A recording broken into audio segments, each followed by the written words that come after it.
नमस्कार, एक बार फिर से आप सभी का बहुत-बहुत स्वागत है हमारे यूट्यूब चैनल पे। आज फिर से मैं आप सभी के लिए क्लास 11th पॉलिटिकल साइंस राजनीतिक सिद्धांत नंबर 2 है और चैप्टर का नाम है धर्मनिरपेक्षता। ये चैप्टर 8 है, मोस्ट इम्पोर्टेंट नोट्स है और आपके एग्जाम के लिए काफ़ी महत्वपूर्ण है क्योंकि एग्जाम में इस बार इससे काफ़ी सारे प्रश्न पूछे जाने की संभावना है। तो आइए शुरुआत करते हैं क्लास 11th पॉलिटिकल साइंस धर्मनिरपेक्षता चैप्टर 8 को।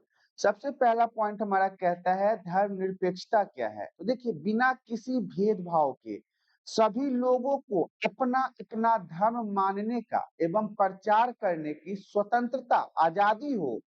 जब राज धर्म को लेकर कोई भेदभाव ना करे, तो यही धर्मनिरपेक्षता कहलाता है। बिना किसी भेदभाव किसी भी प्रकार से नहीं होना चाहिए। अपने-अपने धर्म के मानने की आजादी होनी चाहिए। अपने-अपने संस्कृति और धर्म को प्रचार करने की आजादी होनी चाहिए और कोई भी देश और कोई भी राज्य धर्म को लेकर भेदभाव ना करे, तो यही धर्मनिरपेक्ष देश, राज्य या समाज कहलाता है। भारत में भी देखिए यहाँ पे थोड़ा-सा मिस्टेक है, इसमें होगा भारत में भी धर्मनिरपेक्षता है। लोकतंत्र को बनाए रखने के लिए सभी को समान अवसर प्रदान करने का कार्य कठिन है। इसलिए भारतीय संविधान के 42वें संशोधन के द्वारा पंथ निरपेक्षता शब्द को जोड़ा गया है। याद रखिएगा, भारत के संविधान के 42वें संशोधन में पंथ निरपेक्षता शब्द को जोड़ा गया है। संविधान के घोषणा पत्र में धार्मिक वर्चस्ववाद का विरोध करना, धर्म के अंदर छिपे वर्चस्व का विरोध करना, विभिन्न धर्मों के बीच तथा उनके अंदर समानता को बढ़ावा देना आदि की घोषणा करता है। यहाँ पे आपको याद रखना है कि भारतीय संविधान के 42वें संशोधन के द्वारा पंथ निरपेक्षता शब्द को जोड़ा गया था। साथ ही साथ संविधान के घोषणा पत्र में धार्मिक वर्चस्ववाद का विरोध होता है, धर्म के अंदर छिपे वर्चस्व का विरोध होता है, विभिन्न धर्मों तथा उनके अंदर समानता को बढ़ावा देना आदि हमारे संविधान के घोषणा पत्र में संलग्न किया गया है। धर्म के बीच वर्चस्ववाद, हर भारतीय नागरिक को देश के किसी भी भाग में आजादी और प्रतिष्ठा के साथ रहने का अधिकार है। भारत में रहने वाले कोई भी व्यक्ति भारत के किसी भी भाग में आराम से फ्रीडम के साथ, प्रतिष्ठा के साथ रह सकते हैं, जो मन हो वो काम कर सकते हैं, किसी भी धर्म को मान सकते हैं। 1984 में दिल्ली और देश के बाकी हिस्सों में लगभग 2700 से ज्यादा सिख मारे गए थे। कहा जाता है कि 1984 में दिल्ली और बाकी हिस्सों में भी काफी सारे सिख मारे गए। पीड़ित परिवारजनों को मानना है कि दोषियों को आज तक सजा नहीं मिली है। यह एक इम्पोर्टेंट पॉइंट रहेगा। देखिए एग्जाम में पूछा जाए ना पूछा जाए, इससे कोई फर्क नहीं पड़ता, लेकिन आपको इसे याद रखना है। हजारों कश्मीरी पंडितों को घाटी में अपना घर छोड़ने के लिए विवश किया गया। इंदिरा गांधी और पंडित जवाहरलाल नेहरू के सरकार के समय में कश्मीर में कश्मीरी पंडितों को उनका घर छोड़ना पड़ा। उनकी बहू बेटियों के साथ जाती हुई उन्हें जबरदस्ती मारा पीटा गया और सरकार हाथ पे हाथ रख के बैठी रही और ये सरकार उस समय कांग्रेस की थी। ये 2 दशकों के बाद भी अपने घर नहीं लौट सके। आज जिन्होंने कश्मीरी पंडितों ने घाटी से जो घर छोड़ा, वो आज तक अपने घर वापस नहीं जा सके, वो घर से भगा दिए गए। इस्लाम के कुछ लोगों के द्वारा, कुछ आतंकवादियों के द्वारा, कुछ पाकिस्तानियों के द्वारा, और इसमें सबसे बड़ा हाथ हमारे देश के उस समय के वजीर आजम, प्रधानमंत्री लोगों का भी शामिल था। 2002 में गुजरात में गोधरा दंगों के पश्चात लगभग 1000 से अधिक मुसलमान मारे गए। इस परिवारों में जीवित बचे हुए बहुत से सदस्य अपने गांव वापस नहीं जा सके जहां से वो उजड़ गए थे। गोधरा कांड में जब संतों के ट्रेन में आग लगा दिया गया और हजारों की संख्या में संतों को जिंदा जला दिया गया, उसके बाद वहां के संतों के और हिंदुओं के द्वारा 1000 से अधिक मुसलमानों को मारा गया। इस तरह के बातों को हम धर्म के बीच वर्चस्ववाद के हिसाब से समझते हैं। धर्म के अंदर वर्चस्व, जो पुरुष स्त्री को समान नजर से देखता हो। हिंदू धर्म में कुछ तबके भेदभाव के अस्थायी तौर से पीड़ित रहे हैं। देखिए अब पुरुष और महिला को समान बर्ताव देना जरूरी है, समान नजर से देखना जरूरी है। हिंदू धर्म में ही हम अगर बात कर लें तो कुछ तबके में मतलब छोटी जाति, बड़ी जाति, अमीर गरीब, ऊंच नीच हमेशा चलता रहता है। छुआछूत, अस्पृश्यता, इन सभी चीजों की समस्याओं से हमारा समाज ग्रसित है और यह एक प्रकार का रोग है, बीमारी है जो समाज को धीरे धीरे खोखला करता जा रहा है। देखिए दलितों को हिंदू मंदिरों में प्रवेश करने से हमेशा रोका जाता है। ये सब धर्म की वर्चस्वता है। जो गरीब लोग हैं, जो छोटे कास्ट के लोग हैं, उन्हें मंदिर में जाने नहीं दिया जाता है। देश के कुछ हिस्सों में हिंदू महिलाओं का भी मंदिरों में प्रवेश वर्जित है। जो महिलाएं होती है, उनका देश में आज भी कई सारे ऐसे जगह है जहाँ पे महिलाओं को हिंदू मंदिर में प्रवेश नहीं किया जाता, उन्हें मतलब इस लायक नहीं समझा जाता।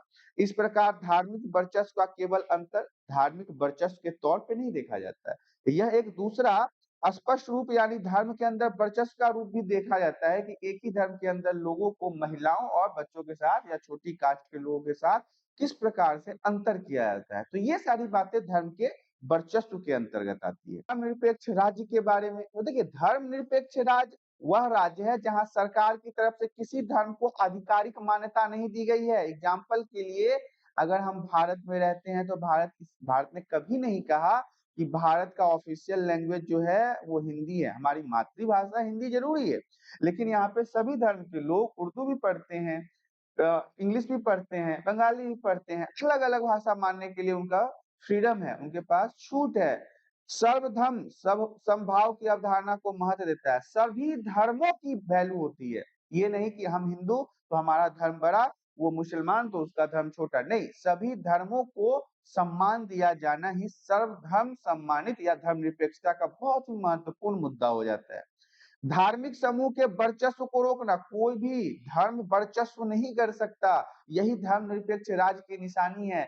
जहाँ पे 100 लोग हिंदू हों, वहां पे 10 लोग यदि मुस्लिम है, तो लोग मुसलमानों को दबा नहीं सकते।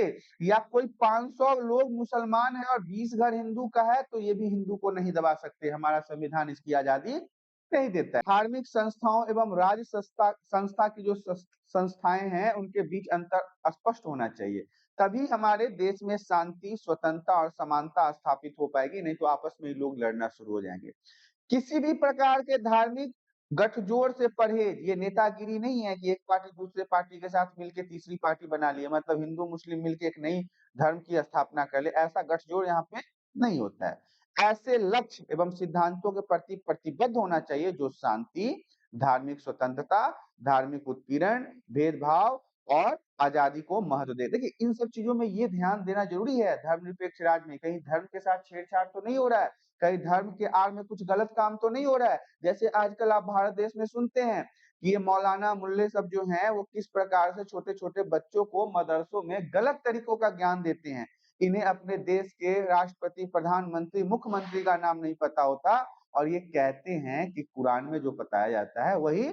अब मैंने हाल फिलहाल में एक वीडियो देखा जिसमें छोटे छोटे बच्चे बता रहे थे कि हूरे होती है, हूरे जब समुद्र में थूक देगी तो वो मीठा पानी बन जाएगा, पीने योग्य बन जाएगा। बताइए किस तरह से बच्चों के दिमाग को ब्रेन वॉश किया गया है, किस तरह से उनका दिमाग इस तरह से बनाया गया है। आगे जाके वो बच्चे क्या ज्ञान लेंगे, क्या वो समाज में अपनी मान प्रतिष्ठा को बना पाएंगे। धर्मनिरपेक्षता का यूरोपीय मॉडल। अब हम यूरोपीय मॉडल की एक बात कर लेते हैं। तो देखिए, अमेरिकी मॉडल द्वारा प्रेरित है धर्म और राजसत्ता के संबंध।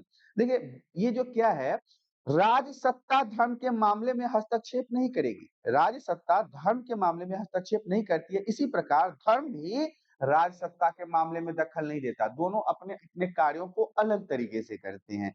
यह संकल्पना स्वतंत्रता, समानता की व्यक्तिवादी ढंग से व्याख्या करती है। किसकी? धर्मनिरपेक्षता की। स्वतंत्रता का मतलब व्यक्ति की स्वतंत्रता, समानता का तात्पर्य है व्यक्तियों के बीच समानता। याद रखिएगा, 1 नंबर में ये प्रश्न पूछा जा सकता है।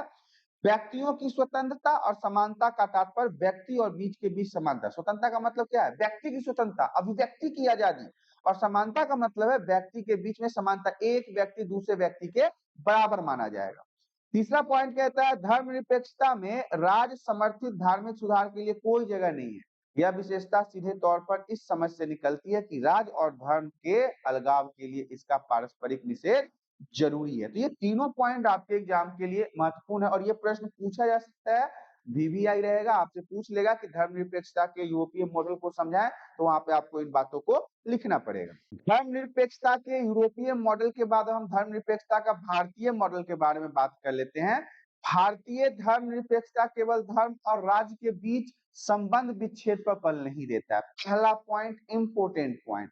दूसरा पॉइंट, अल्पसंख्यक जिनकी जनसंख्या कम है तथा सभी व्यक्तियों को धर्म अपनाने की आजादी देता है।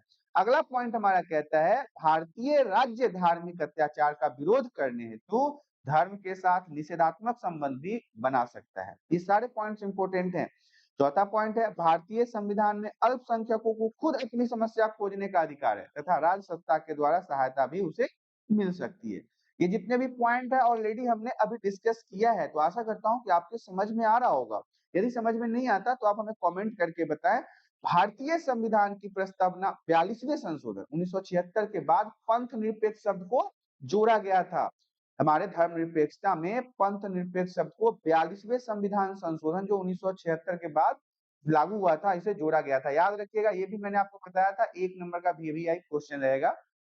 मौलिक अधिकारों में धार्मिक स्वतंत्रता का अधिकार, समानता का अधिकार, शिक्षा का अधिकार, संस्कृति का अधिकार, सभी धर्मों को समान अवसर प्रदान करने का अधिकार है। फंडामेंटल राइट्स जो हमारे संविधान ने हर भारतीय नागरिक को दिया है, उसमें समानता का अधिकार है, स्वतंत्रता का अधिकार है, धार्मिक स्वतंत्रता का अधिकार है, शिक्षा का अधिकार है, संस्कृति का अधिकार है, सभी धर्मों का समान अवसर का अधिकार है। तो ये सारी चीजें इसमें इंपॉर्टेंट पॉइंट्स है। अगर आपसे प्रश्न पूछा जाता है धर्मनिरपेक्षता का भारतीय मॉडल बताएं, तो आप इन सारे पॉइंट्स को वहां पे लिखेंगे, आपको पूरा नंबर दिया जाएगा। भारतीय धर्मनिरपेक्षता की आलोचनाएं भी होती है। देखिए, भारत के जो धर्मनिरपेक्षता के नियम हैं या फिर हमारे जो तौर तरीके हैं, इसकी आलोचना में क्या क्या है, तो पहला पॉइंट कहता है धर्म विरोधी लोग जो हैं उनके अनुसार धर्मनिरपेक्षता धर्म विरोधी है तथा धार्मिक पहचान के लिए खतरा प्रदान करता है। जो लोग, कुछ तो लोग, आपको पता है हर समाज में ऐसे होते हैं, आप चाहे कितना भी अच्छा काम कर लो, उन्हें आपके अंदर गलती निकालनी ही निकालनी होती है।